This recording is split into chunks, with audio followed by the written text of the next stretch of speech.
الحمد لله نحمده ونستعينه ونؤمن به ونتوكل عليه ونعوذ بالله من شرور أنفسنا ومن سيئات أعمالنا من يهده الله فلا مضل له ومن يضلل فلا هادي له وأشهد أن لا إله إلا الله وأشهد أن محمدًا عبده ورسوله أرسله بالهدى ودين الحق ليظهره على الدين كله وكفى بالله شهيدا اللهم صل على محمد وعلى آل محمد كما صليت على إبراهيم وعلى آل إبراهيم وبارك على محمد وعلى آل محمد كما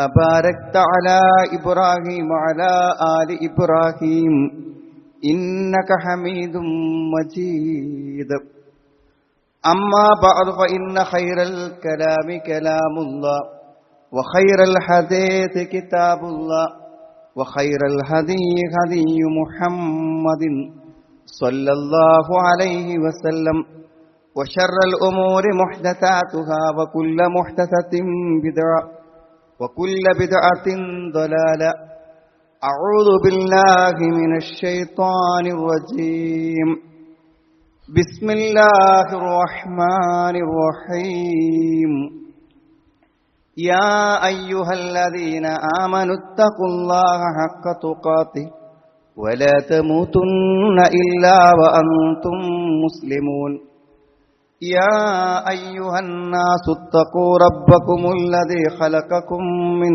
نفس واحدة وخلق منها زوجها وبث منهما رجالا كثيرا ونساء واتقوا الله الذي تساءلون به والأرحام إن الله كان عليكم رقيبا يا أيها الذين آمنوا اتقوا الله وقولوا قولا سديدا يصلح لكم أعمالكم ويغفر لكم ذنوبكم ومن يطع الله ورسوله فقد فاز فوزا عظيما بسم الله الرحمن الرحيم إنا أنزلناه في ليلة القدر وما أدراك ما ليلة القدر ليلة القدر خير من 1000 شهر تنزل الملائكة والروح فيها بإذن ربهم من كل أمر سلام هي حتى مطلع الفجر.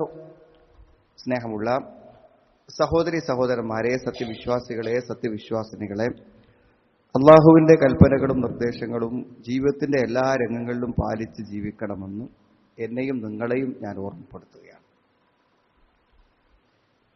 അള്ളാഹു നമുക്ക് ചെയ്തു തന്നിട്ടുള്ള അനുഗ്രഹങ്ങളിൽ ഏറ്റവും വലിയ അനുഗ്രഹമാണ് വിശുദ്ധ ഖുർആനും അതുമായി വന്നിട്ടുള്ള മഹാനായ റസൂൽ കരീം സല്ലല്ലാഹു അലൈഹി വസല്ലമയും. അതെന്തുകൊണ്ടാണെന്ന് വെച്ചാൽ എല്ലാ പ്രവാചകന്മാരെയും അള്ളാഹു നിയോഗിച്ചതിന്റെ ലക്ഷ്യത്തെക്കുറിച്ച് ഖുർആൻ പറയുന്നുണ്ട്. റുസുലൻ മുബശ്ശിരീന വ മുൻദിരീൻ ലിഅല്ലാ യകൂന ലിന്നാസി അലല്ലാഹി ഹുജ്ജ. എല്ലാ പ്രവാചകന്മാരും വന്നത് സന്തോഷ വാർത്ത അറിയിക്കുന്നവരും താക്കീത് നൽകുന്നവരുമായിട്ടാണ്. ജനങ്ങൾക്ക് അള്ളാഹുവിനെതിരെ ഒരു തെളിവില്ലാതിരിക്കാൻ വേണ്ടിയാണ് അങ്ങനെ പ്രവാചകന്മാരെ അള്ളാഹു നിയോഗിച്ചിട്ടുള്ളത് എന്ന് വിശുദ്ധ ഖുർആൻ സൂറത്തു നിസായിൽ അള്ളാഹു പറയുന്നു. അതായത് മരണാനന്തരം മനുഷ്യന് വരാൻ പോകുന്ന ജീവിതത്തിൽ അനുഭവിക്കാൻ പോകുന്ന കഠിനമായ ശിക്ഷകളെക്കുറിച്ച് നേരത്തെ അറിയിക്കും. അവിടെ നമുക്ക് ലഭിക്കാനിരിക്കുന്ന അവർണ്ണനീയമായിട്ടുള്ള സുഖസൗകര്യങ്ങളെയും സന്തോഷങ്ങളെയും സ്വർഗത്തെയും കുറിച്ച് സന്തോഷ വാർത്ത നേരത്തെ അറിയിക്കും. എന്തിനാണ് ഈ നേരത്തെ അറിയിക്കുന്നത്? നേരത്തെ അറിയിക്കുന്നത് ചില അനുഭവത്തിൽ വരുമ്പോൾ മനുഷ്യനൊരു ഖേദം തോന്നാതിരിക്കാനാണ് അതെല്ലാം നേരത്തെ അറിയിക്കുന്നത്. അപ്പൊ നാളെ പരലോകത്ത് ആളുകൾ വിലപിക്കുന്ന ഒട്ടേറെ രംഗങ്ങൾ വിശുദ്ധ ഖുർആനിൽ നമുക്ക് കാണാൻ പറ്റും. ഖാലൂ ലൗ കുന്നാ നസ്മഉ ഔ നാഖിൽ മാ കുന്നാ ഫീ അസ്ഹാബിസ് സഈർ. ഞങ്ങൾ കേൾക്കുകയും ഞങ്ങൾ ചിന്തിക്കുകയും ചെയ്തിരുന്നുവെങ്കിൽ ഞങ്ങൾ ഒരിക്കലും നരകക്കാരാകുമായിരുന്നില്ല. യുബസ്സറൂനഹും യബദ്ദുൽ മുജ്രിമു ലൗ യഫ്തദി മിൻ അദാബി യൗമഇദിൻ ബിബനി. നരകത്തിന്റെ മുന്നിൽ വെച്ചുകൊണ്ട് ബന്ധുക്കളും കുടുംബങ്ങളും മാതാപിതാക്കളും ഒക്കെ സംഗമിക്കുമ്പോൾ ആ നരകത്തിന്റെ തീഷ്ണമായ അവസ്ഥകളെ കാണുമ്പോൾ അവിടെ ആഗ്രഹിച്ചു പോകും, ഞാൻ എന്റെ മക്കളെ കൊടുത്ത് എന്റെ ഇണയെ കൊടുത്ത് ലോകത്തുള്ള എല്ലാവരെയും കൊടുത്ത് എനിക്ക് ഈ നരകത്തിൽ രക്ഷപ്പെടാൻ കഴിഞ്ഞെങ്കിൽ എന്ന് ആഗ്രഹിച്ചു പോകുമെന്നാണ്. അപ്പൊ താക്കീതുകൾ അതിനു വേണ്ടിയിട്ടാണ്.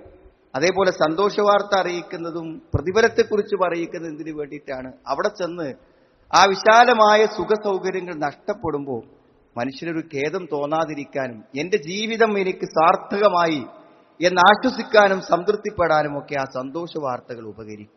അതുകൊണ്ട് സഹോദരങ്ങളെ, അള്ളാഹുവിന്റെ താക്കീതുകളെ നമ്മൾ അർഹിക്കുന്ന ഗൗരവത്തോടുകൂടെ കാണണം, അതിന് നിസ്സാരായിട്ട് കാണാൻ പാടില്ല. അതേപോലെ തന്നെ അള്ളാഹു നമുക്ക് അറിയിച്ചിട്ടുള്ള സന്തോഷ വാർത്തകളെ, നമുക്ക് ചിന്തിക്കാൻ പോലും പറ്റാത്ത മഹാനുഗ്രഹങ്ങളെ നമ്മൾ അതിന്റെ വിലയോടും മഹത്വത്തോടും കൂടെ കാണും.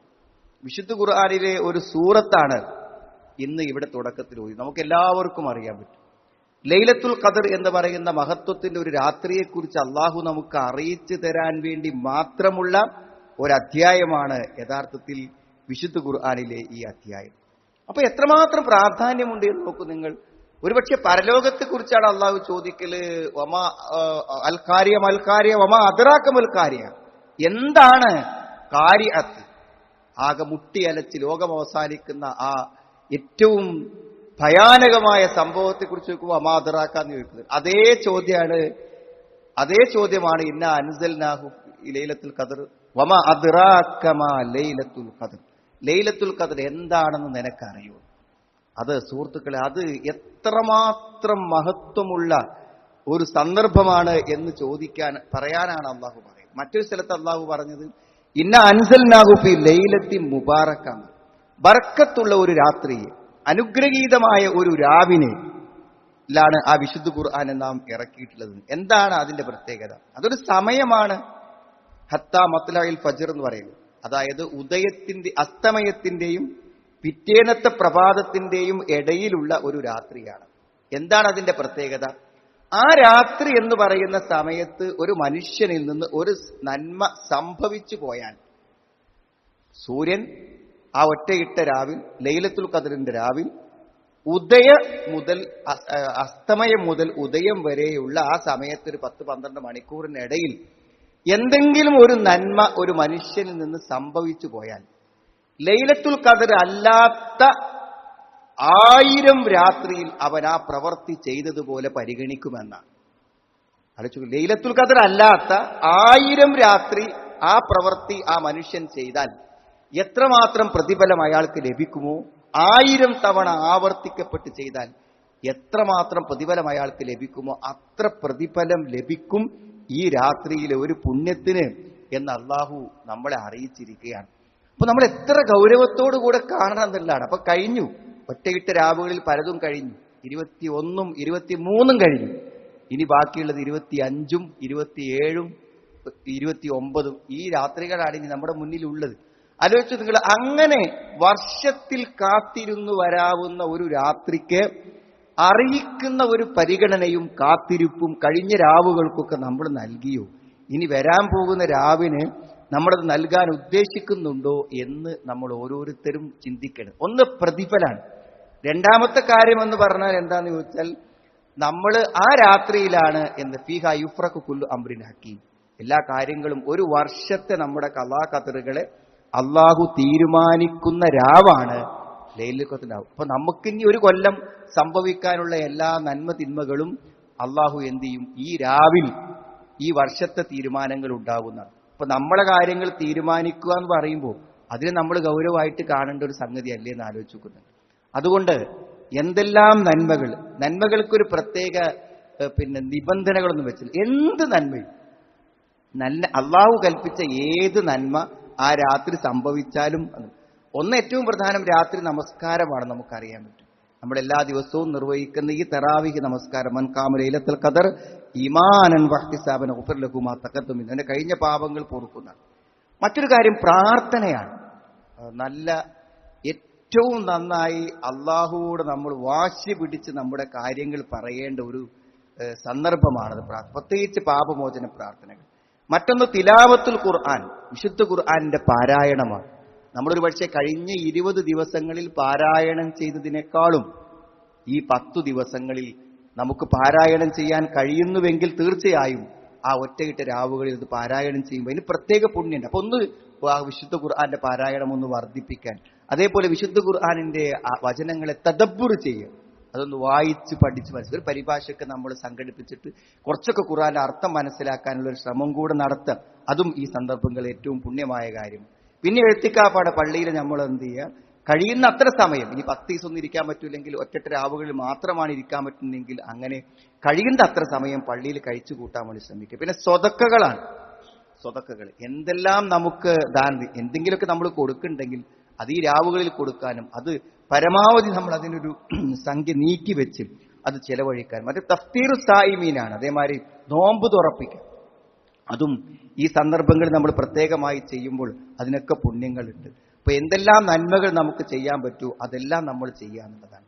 ഏറ്റവും പ്രധാനമായി ഈ അവസാനത്തെ 10 വിശേഷിക്കുമ്പോൾ ആയിഷ റളിയല്ലാഹു അൻഹ ചോദിക്കണ്ടല്ലോ, അഥവാ അത് ലൈലത്തുൽ ഖദർ ആണ് എന്ന് എനിക്ക് അലിംതു അയ്യ ലൈലത്തിൻ, ഏത് രാത്രിയിലാണ് ലൈലത്തുൽ ഖദർ എന്ന് ഞാൻ അറിയുകയാണെങ്കിൽ മ അഖൂലു ഫീഹ, ഞാൻ അതിൽ എന്താണ് പറയേണ്ടത് എന്ന് ആയിഷ റളിയല്ലാഹു അൻഹ ചോദിക്കുന്നുണ്ട്. അപ്പൊ നബി പറഞ്ഞു, ഖൂലി അല്ലാഹുമ്മ ഇന്നക അഫുവ്വുൻ തുഹിബ്ബുൽ അഫ്വ ഫഅഫു അൻനി, അല്ലാഹുവേ നീ എല്ലാം വിട്ടുവീഴ്ച ചെയ്യുന്നവനാണ്, വിട്ടുവീഴ്ച ചെയ്യുന്നവൻ എന്ന ഒരു ഗുണം, എന്നൊരു നാമം അല്ലാഹുവിനുണ്ട്. അതുകൊണ്ട് നീ വിട്ടുവീഴ്ച ഇഷ്ടപ്പെടുകയും ചെയ്യുന്നു. അതുകൊണ്ട് ഫഅഫു അന്നി, എനിക്ക് വിട്ടുവീഴ്ച തരാം. അപ്പൊ പാപമോചനത്തിന് വേണ്ടി പ്രാർത്ഥിക്കുക എന്നത് വളരെ പ്രധാനപ്പെട്ട ഒരു കാര്യമാണ്. എന്താണ് സഹോദരങ്ങളെ ഈ പാപമോചനം, ഇസ്തിഗ്ഫാർ? നമ്മൾ മനസ്സിലാക്കേണ്ടത് ജീവിതത്തിൽ നമ്മൾ അനുഭവിക്കുന്ന എല്ലാ പ്രശ്നങ്ങളുടെയും മൂല കാരണം നമ്മളിൽ നിന്ന് വന്നുപോയ തെറ്റുകളാണ്. നമ്മൾ അനുഭവിക്കുന്ന മിക്കവാറും കാര്യങ്ങൾക്കെല്ലാം ആ നമ്മുടെ തെറ്റുകൾക്ക് വരും. അപ്പോൾ മനുഷ്യന് എന്തെങ്കിലും ദുരന്തവും വരികയാണെങ്കിൽ അത് മുഴുവൻ തെറ്റുകൾ കൊണ്ട് മാത്രമേ വരുള്ളൂ. പരീക്ഷണങ്ങൾ വരും. ഒരു തെറ്റും ചെയ്യാത്ത പ്രവാചകന്മാർക്ക് വന്നതുകൊണ്ട് പരീക്ഷണങ്ങൾ. പക്ഷേ നമ്മൾക്ക് തന്ന എല്ലാ മാർഗനിർദ്ദേശങ്ങളും അള്ളാഹു തന്നിട്ടുള്ളത് ഇഹലോകത്തും പരലോകത്തുള്ള അപകടങ്ങളിൽ നമ്മൾ പെട്ടുപോകാതിരിക്കാൻ വേണ്ടിയിട്ടാണ്. ഇഹലോകത്തും പരലോകത്തുമുള്ള അപകടങ്ങളിൽ നമ്മൾ പെട്ടുപോകാതിരിക്കാൻ വേണ്ടി ആണ് അള്ളാഹു നമ്മളെ പലതും നിരോധിച്ചത്. അപ്പൊ ആ നിരോധങ്ങൾ ലംഘിക്കുന്നുണ്ടെങ്കിൽ അതിനൊരു അനന്തരഫലം ഉണ്ടാവും. അതിനൊരു അനന്തരഫലം ഉണ്ടാകുമെന്ന കാര്യത്തിൽ യാതൊരു സംശയവും. എന്ത് കാര്യമാണെങ്കിലും അള്ളാഹുവും റസൂലും കൽപ്പിച്ച എന്ത് കാര്യങ്ങളാണെങ്കിലും നമ്മൾ അത് ചെയ്താൽ അതിനൊരു അനന്തരഫലം ഉണ്ടാകും. അതുകൊണ്ട് ആ തെറ്റുകൾ നമ്മൾ സാധാരണഗതിയിൽ വെറുതെ ഇങ്ങനെ ടെൻഷൻ അടിച്ച് ആലോചിച്ചിരിക്കുമ്പോൾ നമ്മളെത്ത് സംഭവിച്ച വീഴ്ചകളാണ് നമുക്ക് എന്ത് ചെയ്യണത്, മനപ്രയാസങ്ങളായി രൂപപ്പെട്ടു വരുന്നത്. നമ്മളെത്ത് സംഭവിച്ച സ്ഖലിതങ്ങളാണ് നമ്മളെ ആകുലപ്പെടുത്തുന്ന, നമ്മളെ പ്രയാസപ്പെടുത്തുന്ന, വ്യസനിപ്പിക്കുന്ന, ദുഃഖിപ്പിക്കുന്ന മനോവിഷമങ്ങളെല്ലാം നമ്മളെത്ത് വന്ന വീഴ്ചകളാണ്. ആ വീഴ്ചകളൊക്കെ എന്താണ്, എന്തുകൊണ്ടത് വീഴ്ചയാവുന്നത്? നമ്മൾ നിർദ്ദേശിച്ച കാര്യങ്ങൾക്ക് എതിരായതുകൊണ്ട്. എല്ലാ രംഗത്തും മനുഷ്യൻ സംഭവിക്കും. നമ്മുടെ ബന്ധങ്ങളിൽ വരാം, അല്ലെ? നമ്മുടെ മാതാപിതാക്കളുമായിട്ടുള്ള ബന്ധം, നമ്മുടെ കുടുംബങ്ങളുമായിട്ടുള്ള ബന്ധം, അതിൽ നമുക്ക് തെറ്റ് സംഭവിക്കാം. നമ്മുടെ വൈകാരിക മേഖലയിൽ നമുക്ക് തെറ്റ് സംഭവിക്കാം. നമ്മുടെ വികാരങ്ങളിൽ, സ്വകാര്യ ജീവിതത്തിൽ, നമ്മുടെ സാമ്പത്തിക ഇടപാടുകളിൽ വരാം, നമ്മുടെ വാക്കുകളിൽ വരാം, നമ്മുടെ നോട്ടങ്ങളിൽ വരാം. തെറ്റുകൾ സംഭവിക്കാത്ത മേഖലകൾ ഏതാണ്? ഈ തെറ്റുകൾ നമ്മുടെ ജീവിതത്തെ തന്നെ എന്ത് ചെയ്യുന്നു, അസ്വസ്ഥമാക്കുന്നു. ഇത് പരിഹരിച്ചാൽ നമ്മുടെ ഇഹലോകവും പരലോകവും പരിഹരിക്കപ്പെടുന്നുള്ളതാണ്. അതുകൊണ്ട് എങ്ങനെ നമുക്ക് തെറ്റുകളെ പരിഹരിക്കാൻ പറ്റും എന്നതിനെക്കുറിച്ചാണ് നമ്മൾ ചിന്തിക്കുന്നത്. മനുഷ്യന് അള്ളാഹു തെറ്റും ശരിയും അത്ര കൃത്യമായി പറഞ്ഞു കൊടുത്തിട്ടുണ്ട്. ഹദൈനാഹു നജ്ദൈന, നജ്ദ് പറഞ്ഞത് പൊങ്ങി നിൽക്കുന്ന, മല പോലെ പൊങ്ങി നിൽക്കുന്ന, വ്യക്തമായി കാണുന്ന 2 വഴികളെ നാം മനുഷ്യന് കാണിച്ചു കൊടുത്തു. നന്മയും തിന്മയും അറിയാതിരിക്കുന്ന ഒരു പ്രശ്നമില്ല. അത്ര വ്യക്തമായിട്ട് അള്ളാഹു വഴി കാണിച്ചു തന്നിട്ടുണ്ട്.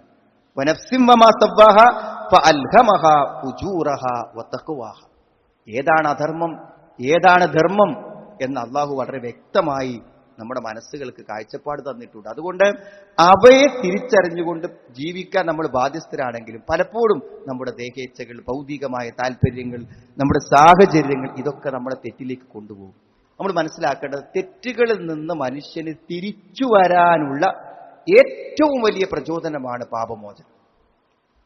നിങ്ങൾ ആലോചിച്ചോക്ക്, നിങ്ങൾ ഇതുവരെ നമ്മളെത്ത് സംഭവിച്ച ഒരു തെറ്റും പൊറുക്കൂല, അതിനൊക്കെ എന്തായാലും ശിക്ഷ അനുഭവിക്കണം. അതാണ് അള്ളാഹുവിന്റെ തീരുമാനമെങ്കിൽ ആർക്കെങ്കിലും നന്നാകാൻ തോന്നും.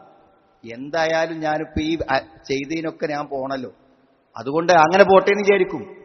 എന്നാലോചിച്ച് നിങ്ങളൊരു മനുഷ്യൻ വിചാരിക്കുകയാണെങ്കിൽ അവൻ ഇന്ന് ജനിച്ചൊരു കുഞ്ഞിനെ പോലെ പരിശുദ്ധനാകാൻ അവന്റെ പാപമോചനം കൊണ്ട് സാധ്യമാകുന്ന ഒരു വിശാല കാരുണ്യാണ്. അത് അള്ളാഹ് സ്വീകരിച്ചിരിക്കുകയാണ് അള്ളാന്റെ പേരായിട്ട്.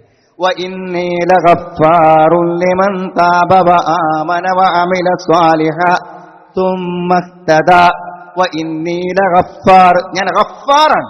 ഗഫൂർ എന്നുള്ള പറയുന്നുണ്ട്. ഗഫാർ എന്താ? അത്യധികമായി പുറത്തു കൊടുക്കുന്നവനാണ്. ലിമൻ താബ, ഖേദിച്ചു മടങ്ങുന്നവൻ. ആമന, അവന്റെ ഈമാൻ ശരിയാക്കി അവൻ നല്ല പ്രവാമില സ്വാലിക നല്ല പ്രവർത്തനങ്ങളുമായി വന്ന് സുമ്മഹ്തദ, പിന്നെ അവൻ നേരെ ചൊവ്വെ ജീവിക്കാൻ തീരുമാനിച്ചാൽ അവന്റെതെല്ലാം ഞാൻ പുറത്തു കൊടുക്കുന്നതാണ്. ഖുൽ യാ ഇബാദിയല്ലദീന അസ്റഫു അലാ അൻഫുസിഹിം ലാ തഖ്നതു മിർ റഹ്മത്തില്ലാഹ്. തങ്ങളോട് അത്യധികമായി തെറ്റുകൾ ചെയ്തു പോയവരെ നിങ്ങൾ നിരാശപ്പെടരുത്, നിങ്ങൾ അള്ളാഹുവിന്റെ കാര്യം നിരാശപ്പെടരുത്. ഇന്നല്ലാഹ യഗ്ഫിറു ദുനൂബ ജമീഅൻ, എല്ലാ പാപങ്ങളും അള്ളാഹു പൊറുത്തേരുന്ന. ഇന്നഹു ഹുവൽ ഗഫൂറുർ റഹീം, അവനെല്ലാം പൊറുക്കുന്നവനും കരുണാനിധിയുമാണെന്ന്. എന്തെല്ലാം കാര്യങ്ങളിലൂടെയാണ് അറിയാം അള്ളാഹു നമ്മുടെ പാപങ്ങളെ പരിഹരിക്കുന്നത്. അത്ഭുതമാണ്. ഖുർആനും ഹദീസും നമ്മൾ വായിച്ചു നോക്കിയാൽ നമ്മളെ പാപം പരിഹരിക്കാൻ വേണ്ടി അള്ളാഹു വെച്ച മാർഗങ്ങൾ പരിശോധിക്കുമ്പോൾ അള്ളാഹുവിന്റെ കാരുണ്യത്തിന്റെ വിശാലത മനസ്സിലാകും. അതിലാദ്യം പരിഗണിക്കുന്ന തരങ്ങൾ ശിർക്കുണ്ടാകാൻ പറ്റും. ശിർക്കുണ്ടെങ്കിൽ പാപമോചനം കൊണ്ട് ഫലമല്ല. നമ്മൾ എത്ര തന്നെ നന്മ ചെയ്ത് എത്ര തന്നെ തൗബ ചെയ്ത് ചെന്നാലും ശിർക്കുള്ള ഒരാൾക്ക് സ്വർഗത്തിൽ പോകാൻ പറ്റില്ല. അല്ലദീന ആമനു വലം യൽബിസു ഈമാനഹും ബിദുൽം, തന്റെ ഈമാനുമായി ഒരുത്തൻ അക്രമത്തെ ശിർക്കിനെ ചേർത്തിട്ടില്ലെങ്കിൽ അവർക്ക് നിർഭയത്വമുണ്ട് എന്നാണ്. മാത്രമല്ല യബ്ന ആദം, ആദമിന്റെ പുത്ര മനുഷ്യ, ലൗ അതൈതനി ബി ഖുറാബിൽ അർദി ഖതായ, ഭൂമിയുടെ അത്ര തൂക്കം പാപങ്ങളുമായി നീ എന്റെ അടുക്കൽ വരുന്നു, സുമ്മ ലഖീതനി ലാ തുശ്രികു ബി ശൈഅൻ, പക്ഷെ എന്റെ അടുത്ത് നീ വരുമ്പോൾ നീ ശിർക്ക് ചെയ്തിട്ടില്ല എന്നുണ്ടെങ്കിൽ ലഅതൈതുക ബി ഖുറാബിഹ മഗ്ഫിറ, അത്ര തന്നെ പാപമോചനവും ഞാൻ നിനക്ക് തരുന്ന. നിന്റെ പാപത്തിന്റെ തൂക്കം അനുസരിച്ചുള്ള പാപമോചനമായിട്ട് ഞാൻ നിന്റെ അടുത്ത് വരും, നിന്നെ ഞാൻ സ്വർഗത്തിലെത്തിക്കുന്ന അള്ളാഹ് നമുക്ക് തരുന്ന ഉറപ്പാണ്. മറ്റൊന്ന്, പുറത്തു തരാൻ വേണ്ടി അള്ളാഹിനോട് മനസ്സ് തട്ടി പറയാം. എന്നാ ഇസ്തിഗ്ഫാർ എന്ന് മനസ്സ് നമ്മൾ പറയണം. പറയുന്നുണ്ട് വിചാരിച്ചാൽ പോരാ, എവിടെയെങ്കിലൊക്കെ ഒരു 5 മിനിറ്റ് ഇരിക്കാൻ ഒരു 100 പ്രാവശ്യം അല്ലെങ്കിൽ ഒരു 70 പ്രാവശ്യം നമ്മൾ എന്ത് ചെയ്യുക, അസ്തഗ്ഫിറുല്ലാഹ് എന്ന് പറയാൻ എന്താ പ്രയാസം? മനസ്സ് തട്ടി അള്ളാഹുവോട് പാപമോചനം തേടണം. എത്ര സ്ഥലത്താണ് ഖുർആൻ ആവശ്യപ്പെടുന്നത്? വസ്തഗ്ഫിറുല്ലാഹ് ഇന്നല്ലാഹ ഗഫൂറുർ റഹീം, അള്ളാഹുവോട് നിങ്ങൾ പാപമോചനം തേടാം, അള്ളാഹ് എല്ലാം പൊറുക്കുന്നവനും കരുണാനിധിയുമാകുന്നതാണ്. വമൻ യഅമൽ സൂഅൻ ഔ യദ്ലിം നഫ്സ ثم يستغفر الله يجد الله غفورا رحيما. പാപങ്ങൾ ചെയ്ത ആള് അവൻ ആത്മാർത്ഥമായി അള്ളാഹുവിനോട് പൊറുക്കൽ തേടുകയാണെങ്കിൽ അവൻ അള്ളാഹുവിനെ പാപങ്ങൾ പൊറുക്കുന്നവനായിട്ട് കാണാൻ പറ്റും എന്നാണ്. എത്രയോ സ്ഥലത്ത് അള്ളാഹു ഇത് ആവർത്തിച്ച് പറയുന്നുണ്ട്. പിന്നെ പാപം പൊറുക്കാനുള്ള മാർഗ്ഗങ്ങൾ രഹസ്യത്തിലും പരസ്യത്തിലും അള്ളാഹിനെ സൂക്ഷിക്കുക. നമുക്ക് വളരെ സ്വകാര്യ നിമിഷങ്ങൾ തിന്മ ചെയ്യാൻ മുന്നിൽ വന്നു പെടുമ്പോഴും പടച്ചോനെ പേടിച്ച ഒരാളത് ചെയ്യാതിരുന്നാൽ ആ ഭക്തിബോധമുണ്ടല്ലോ, സൂക്ഷ്മത, അത് നമ്മുടെ മറ്റു പാപങ്ങൾ കൂടെ പൊറുക്കാൻ കാരണമായി തീരുന്നതാണ്. ഇൻ തത്തഖുല്ലാഹ യജ്അൽ ലക്കും ഫുർഖാന വയുകഫിർ അൻകും സയ്യിആതികും വയഗ്ഫിർ ലക്കും വല്ലാഹു ദുൽ ഫദ്ലിൽ അദീം. നിങ്ങൾ അല്ലാഹുവിനെ സൂക്ഷിക്കുകയാണെങ്കിൽ അള്ളാഹു നിങ്ങൾക്ക് ഒരു തുറവി തരും, അതോടൊപ്പം തന്നെ നിങ്ങളുടെ പാപങ്ങളെ അവൻ പുറത്തു തരികയും ചെയ്യുന്നതാണ്. അതേപോലെ ഉത്തരം കിട്ടുന്ന സന്ദർഭങ്ങൾ, പ്രാർത്ഥനയ്ക്ക് ഉത്തരം കിട്ടുന്ന സന്ദർഭങ്ങളുണ്ട്. രാത്രിയുടെ അന്ത്യയാമങ്ങൾ, അതേപോലെ തന്നെ ബാങ്കിന്റെ സന്ദർഭങ്ങൾ, അതേപോലെ ജുമാന്റെ സന്ദർഭങ്ങൾ, ധാരാളം സന്ദർഭങ്ങൾ.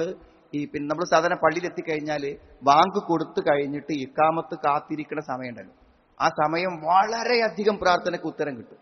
പണ്ഡിതന്മാരുടെ ചർച്ച തന്നെ ഉണ്ട്. അപ്പൊ ഖുർആൻ ഓതാണോ വേണ്ടത്, പ്രാർത്ഥിക്കാണോ വേണ്ടത് എന്നാണ്. ഏറ്റവും ഫലപ്രദമായത് ഏതാണ്? പല ആളുകളും പറഞ്ഞ് പ്രാർത്ഥിക്കാണ് വേണ്ടത്. പ്രാർത്ഥനയ്ക്ക് ഉത്തരം കിട്ടുന്ന ഏറ്റവും നല്ല സന്ദർഭങ്ങളാണെന്നാണ്. അമ്മ യുജീബുൽ മുൽത്തറ ഇതാ, നമ്മളെ ഇടങ്ങേറായി വിളിച്ചാൽ അള്ളാഹു നമ്മുടെ വിളിക്കെന്ത് ചെയ്യും, ഉത്തരം തരുന്നത്. മറ്റൊന്ന് പാപമോചനത്തിന്റെ വഴിയായി പറഞ്ഞാണ് അള്ളാഹുവിന്റെ റസൂലിനെ സ്നേഹിക്കുക. പരമാവധി സുന്നത്തുകൾ നമ്മൾ പാലിക്കുക. മനസ്സിലായി? സഫിലൊക്കെ നിൽക്കുമ്പോൾ അതിന്റെ കൃത്യത പാലിക്കുക. നമ്മുടെ വേഷത്തിലും രൂപത്തിലും നമസ്കാരങ്ങളിലും ഒക്കെ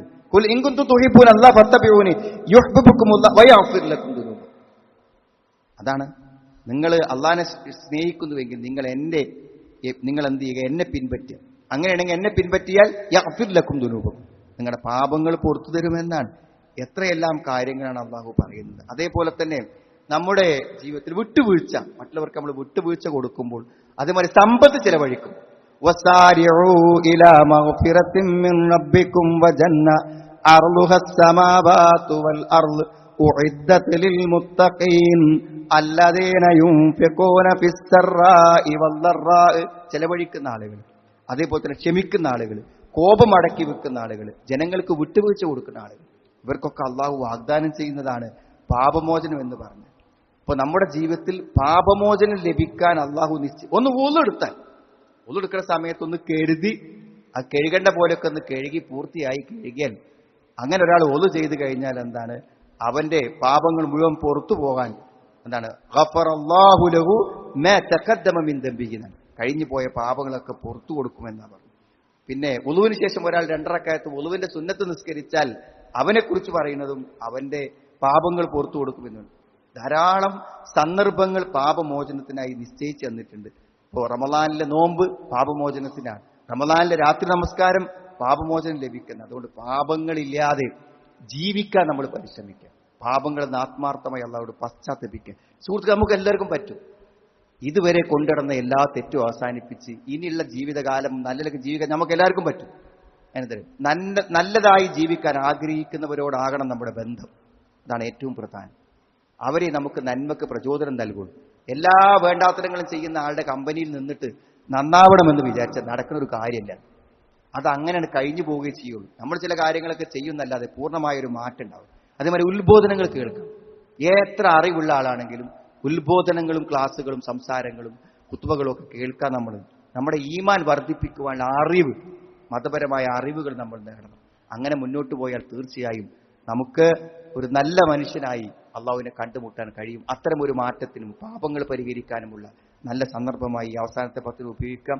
അള്ളാഹുവിന്റെ തൗഫീക്ക് നമുക്ക് എല്ലാവർക്കും പ്രദാനം ചെയ്യുമാറാണ്. അൽഹംദുലില്ലാഹ് ഹംദൻ കസീറൻ മുബാറകൻ ഫീഹി വസല്ലല്ലാഹു അലാ മുഹമ്മദിൻ വഅലാ ആലിഹി വസ്വഹാബിഹി അജ്മഈൻ. അമ്മാ ബഅദ്. സഹോദരങ്ങളെ, നമുക്ക് എല്ലാവർക്കും അറിയാം, സക്കാത്തുൽ ഫിത്ർ സക്കാത്ത് നമ്മൾ വളരെ ഗൗരവത്തോട് ഫറള റസൂലുള്ളാഹി എന്നാണ് അള്ളാഹിന്റെ റസൂൽ നിർബന്ധമാക്കിയ കാര്യം.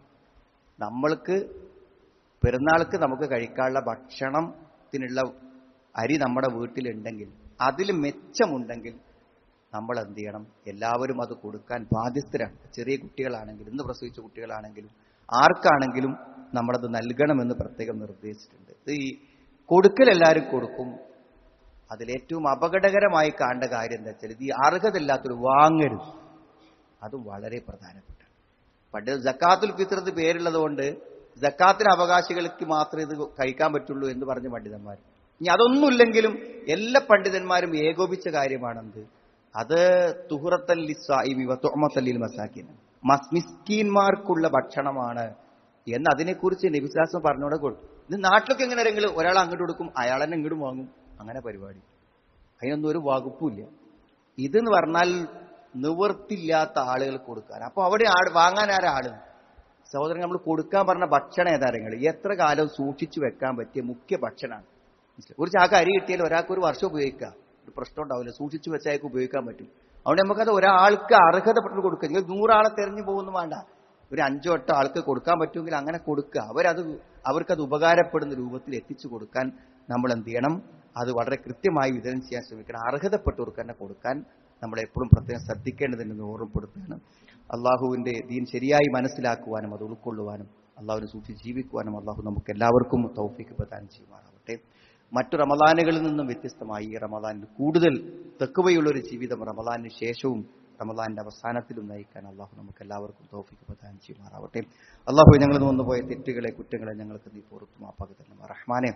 അള്ളാഹു യുദ്ധത്തിന്റെ ഭീതിയിലാണ് ലോകത്തെ എല്ലാ ജനങ്ങളും. അത് അവസാനിക്കുവാനും ആശ്വാസകരവും സമാധാനകരമായ അന്തരീക്ഷം ഉണ്ടാക്കാനുള്ള തൗഫീഖ് നീ പ്രദാനം ചെയ്യണമേ റഹ്മാനെ. എല്ലാ പരീക്ഷണങ്ങളും പ്രതിസന്ധികളും ഞങ്ങളെ നീ കാത്തുരക്ഷിക്കണമേ റഹ്മാനെ. ഞങ്ങൾ മരണപ്പെട്ടു പോയ ആളുകളുടെ ഖബറുകളെ നീ വിശാലമാക്കി കൊടുക്കണം. അവരുടെ പാപങ്ങളെ നീ പുറത്തു കൊടുക്കണം റഹ്മാനെ. വലിയൊരു ജീവിത മാറ്റത്തോടുകൂടെ റമദാനിന് ശേഷം മരണം വരെയുള്ള ജീവിതം നയിക്കുവാനുള്ള തൗഫീഖ് ഞങ്ങൾക്ക് നീ പ്രദാനം ചെയ്യണം. അള്ളാഹുവെ ഭയാനകമായ നിന്റെ നരകശിക്ഷയിൽ നിന്ന് ഞങ്ങളെല്ലാവരും നീ കാത്തുരക്ഷിക്കണമെന്നാണ്. അള്ളാഹു നിന്റെ വിശാലമായ സ്വർഗത്തിൽ പ്രവേശിക്കുവാനും അതിന്റെ എല്ലാ കവാടങ്ങളിലൂടെയും സ്വർഗത്തിൽ പ്രവേശിക്കാനുമുള്ള തൗഫീഖ് ഞങ്ങൾക്ക് നീ പ്രദാനം ചെയ്യണം റഹ്മാനെ.